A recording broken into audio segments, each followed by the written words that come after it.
প্ৰকৃতি সুৰক্ষাৰ কথা কৰিব প্ৰচাৰ।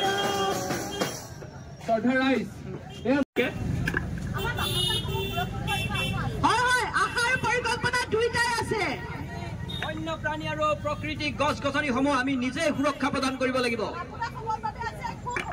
এজেন্সি ফ্ৰেঞ্চাইজি ডেভেলপমেণ্ট চমুকৈ AFD সমৰ্থনত অসম চৰকাৰে বন জৈৱ সংৰক্ষণ অসম প্ৰকল্প আৰম্ভ কৰিছে আৰু এই প্ৰকল্পটোক বন জৈৱ বৈচিত্ৰ্য সংৰক্ষণ অসম প্ৰকল্প ভাগ 2 হিচাপে নামাকৰণ কৰা হৈছে।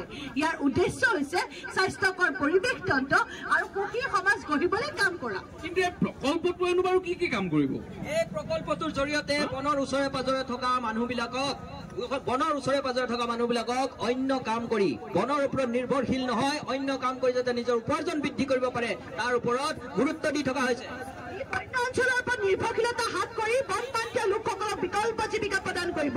তাৰ বাবে স্থানীয় লোকসকললৈ বয়ন, চিলাই, পশুপালন, মৌ পালন, কাঠখোলা খেতি, মমবাতি আদি তৈয়াৰ দৰে প্ৰশিক্ষণৰ ব্যৱস্থা কৰিছে।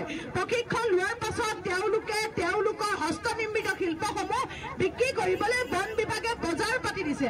বজাৰসমূহ ক'ত পাতি দিছে?